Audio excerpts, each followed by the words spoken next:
예, 여호수아 19장에는 이제 7지파 중 우리가 18장에서 어저께 이 베냐민 지파가 땅을 나누는 분배받는 일을 생각해 봤습니다. 이제 나머지 6개 지파가 6지파가 분배받은 땅에 대한 기록이 이제 19장입니다. 19장에서 거론되는 지파는 오늘 읽었던 19절 읽었던 19장에서 읽었던 시므온, 그 다음에 우리가 읽지는 않았지만 스볼론, 이사갈, 아셀, 납달리, 그리고 단 지파가 이 6개 지파가 이제 그 땅을 분배받습니다. 이 19장을 읽어가면서 우리가 알지도 못하는 그런 지명들이 이렇게 지루하게 나옵니다. 이렇게 지루하게 자세하게 어떤 지파들은 어디까지, 어디서부터 어디까지, 어떤 지역을 차지했고, 몇 성읍을 차지했고, 굉장히 이렇게 자세하게 기록이 되어 있으면서 조금 우리에게 이제 지루한 감, 이것들을 왜 이렇게 자세하게 기록되어 있나라고 하는 그런 의아한 느낌도 받기는 합니다만은, 우리가 이런 경계를 분명하게 하는 이 성서의 기록을 보면서 다시 한번 하나님께서 각 지파에게 내려주신 분명한 경계를 기록함으로써 우리들에게 좋은 메시지를 하나 주고 있다는 것을 우리는 깨닫게 됩니다. 하나님은 분명히 우리에게 경계를 주셨습니다. 한계를 주셨습니다. 그 한계를 알고 우리에게 주신 경계를 아는 것은 하나님 안에서 정말 행복한 삶을 살아가는 가장 중요한 비결임을 우리는 깨닫게 됩니다. 그런데 많은 사람들이 하나님이 나에게 주신 나의 삶의 경계를 알지 못하기에 그 경계를 자꾸만 넘어서고 우리의 욕망대로 그 경계를 넓히다가 보니 우리의 삶이 자꾸만 삐딱하게 되고 무리가 생기고 하나님이 우리에게 주신 그 행복한 삶을 마음껏 누리지 못하는 그러한 참혹한 결과들을 우리가 당하고 있습니다. 우리들 가장 좋아하는 그 기도 중에 하나, 그래서 우리에게도 그 책이 얼마만큼 많이 팔린 베스트셀러가 된, 여러분들도 아주 좋아하는 그 책, 야베스의 기도, 내 지경을 넓게 해 주소서, 역다하에 나오는 그 기도를 우리가 최고로 좋아하는 기도 중에 하나잖아요. 근데 사실 그 야베스의 기도를 제일 잘못 해석한 것이 그 야베스의 기도라고 하는 책인데, 그 책은 정말 인간의 욕망대로, 자본주의의 욕망대로 하나님의 말씀을 가장 잘못 왜곡해서 우리에게 보여준 책입니다. 그런데 왜 그리스도인들한테 그렇게 잘 팔렸을까요? 하나님의 그 성경의 본뜻이 아닌데도. 그 희한하죠. 왜 믿는 사람들이 성경에 나와 있는 성경의 그 해석을 했을 때 그 성경의 전체적인 그 맥락 속에서 그 뜻이 아닌데, 어떻게 보면 성경과 전혀 반대되는 이야기들 다 써놨는데 우리들에게 베스트셀러가 됐습니다. 그렇게 많이 팔렸습니다. 왜 그랬을까요? 이유는 한 가지죠. 내 속에 자리 잡고 있는 욕망을 충족시켰기 때문에. 사실 제가 은근히 그러고 있거든요. 그런데 거기에 딱 맞는 얘기를 하니까 맞다, 이게 하나님의 뜻이다 라고 자의적으로 자기가 해석을 했던 거죠. 성경을 이렇게 오늘도 우리가 여호수아를 통해서 이스라엘 백성들이 다 이렇게 땅을 분배받는 것을 보면서 하나님이 분명히 이렇게 경계를 주신 것을 깨닫게 됩니다. 이 경계를 아는 것이 우리 인간이 하나님 앞에서 잘 살아갈 수 있는 그러한 귀한 그 삶의 원리라고 볼 수가 있습니다. 이렇게 해서 경계를 분명히 정해 주면서 여호수아 19장은 이스라엘 민족들에 대한 가나안 땅의 분배 작업이 완료되었음을 이제 선언합니다. 이제 잠깐씩 살펴보겠습니다. 먼저 시므온 지파의 땅입니다. 다른 것들은 좀 이제 나름대로 이제 경계를 주고 있는데요. 오늘 우리가 19장에서 주목해 보아야 할 것은 시므온 지파가 분배받은 땅입니다. 근데 나머지 5지파, 스볼론, 이사갈, 아셀, 납달리, 단 이런 지파들에 대한 땅의 분배는 정상적으로 이제 이루어지고 있는데, 이 시므온 지파만의 땅은 어떻게 생각해 보면 비정상적으로 이루어지고 있습니다. 자, 시므온 지파는 어떻게 땅을 분배받냐면요, 자기의 고유의 땅을 분배받지를 못하고 있습니다. 오늘 우리 여러분들 읽으면서 한 가지 보았죠. 9절에 보면 시므온 자손은 자기의 기업을 그들의 기업 중에서 받았다. 이게 뭐냐면 시므온 지파들은 유다 사람들이 이미 분배받은 땅을 받습니다. 그러니까 거꾸로 얘기하면 유다 지파 사람들이 받은 땅을 뺏었다기보다는 다시 받아서 시므온 사람들에게 줍니다. 이상하죠? 여기 성경에는 이제 2가지 이야기를 얘기하고 있습니다. 이제 시므온은 첫 번째는, 시므온은 지파 수가 제일 작은 지파입니다. 근데 사실은 이 시므온이라고 하는 지파는 광야에서 처음 개수를 했을 때 유다 지파가 제일 많았죠. 그 다음에 이제 베냐민 지파가 많았었는데, 3번째로 많은 수가 민수기에서 보면 이 이 시므온 지파가 3번째로 많은 지파였습니다. 그런데 지금은 제일 적은 지파로 이제 몰락됐다면 몰락되고 말았습니다. 왜 이렇게 몰락되었을까? 그것은 이 시므온 지파가 몰락되게 된 원인은 민수기 25장에 기록되어 있습니다. 민수기 25장에는 그 유명한, 우리가 새벽 기도에 다 읽었죠, 바알 부올 사건이 있습니다. 바알 부올 사건은 광야에서 이스라엘 민족 중에서 일부가 바알을 섬기면서 모압 여자들하고 음행을 즐긴 사건이 나옵니다. 그래서 그 하나님의 재앙이 그 공동체에 내리게 됩니다. 그래서 많은 사람이 죽습니다. 그때 여러분 기억하시죠? 제사장 엘르아살의 아들 비느하스가 그 음행을 저지르고 있는 이스라엘 남자와 그 모함 여자를 창으로 한 번에 꿰어서 죽인 사건 여러분 기억나시죠? 그게 민수기 25장입니다.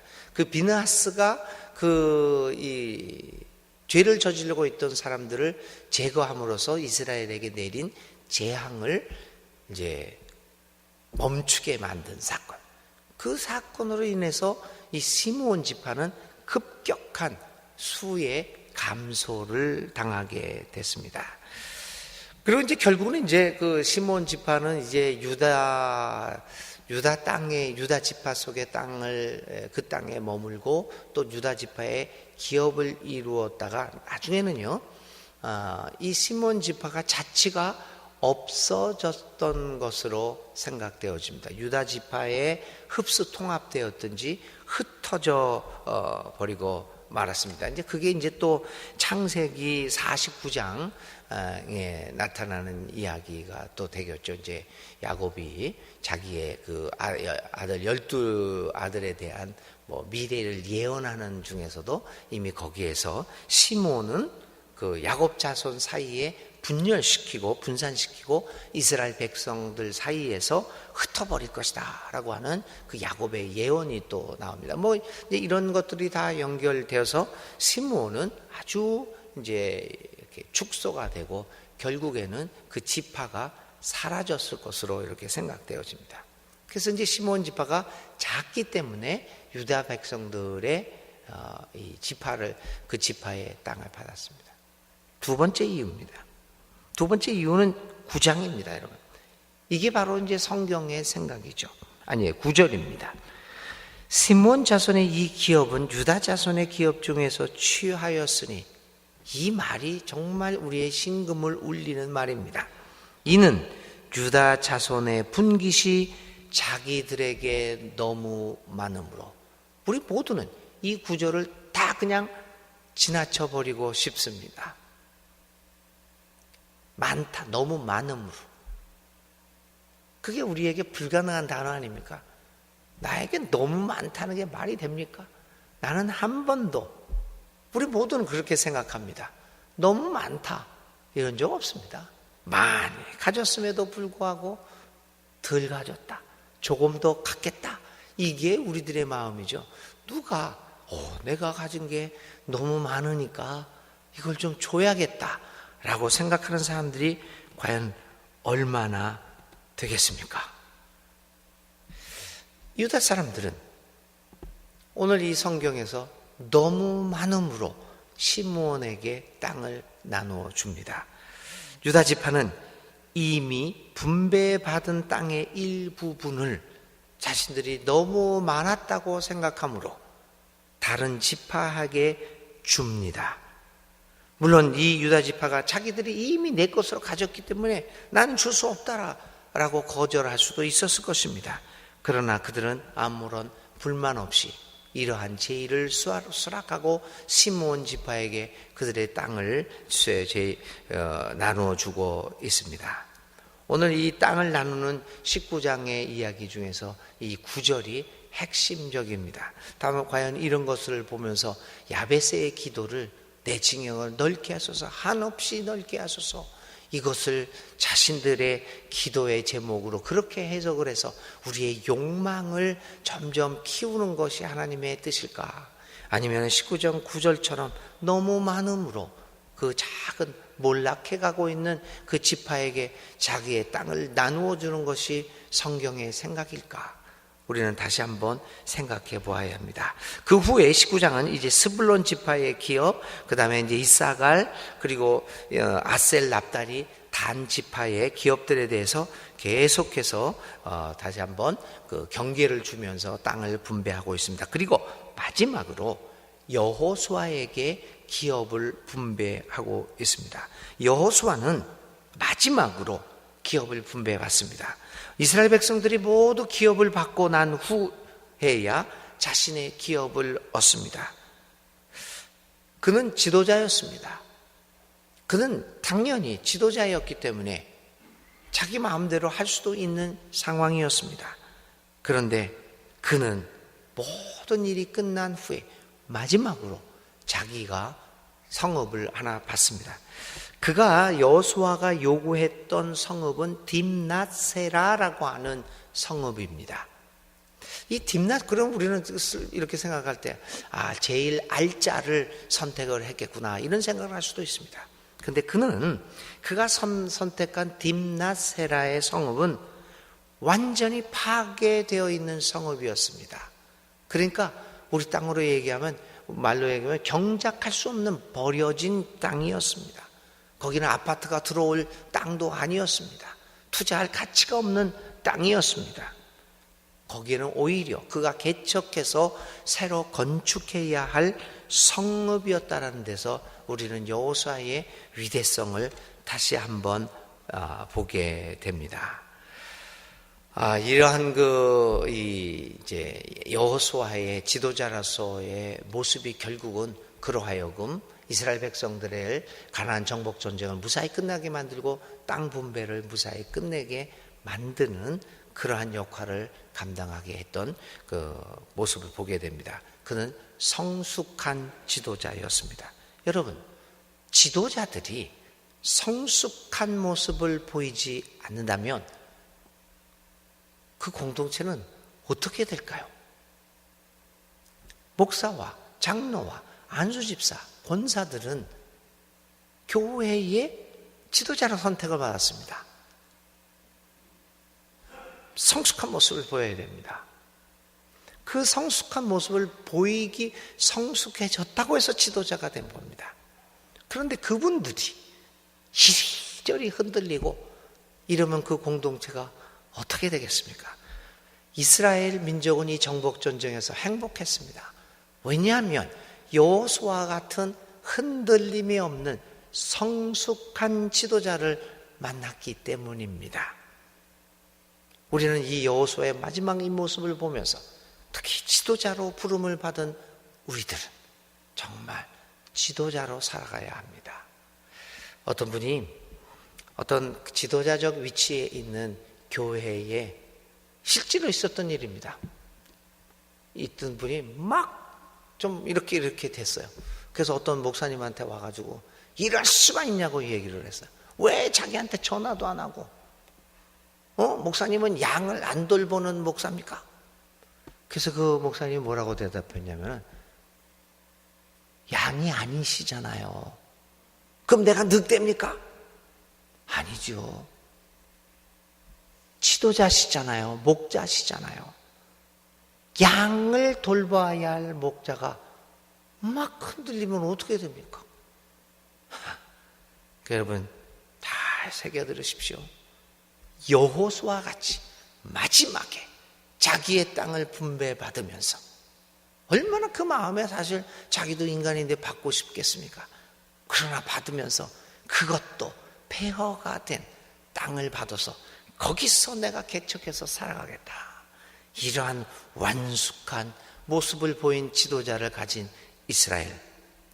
그래서 그들은 이스라엘은 행복하게 그 땅을 정복할 수 있었던 것입니다. 왜 이렇게 여호수아는 이러한 모습을 보일 수가 있었겠습니까? 바로 하나님의 인도하심을 믿었기 때문입니다.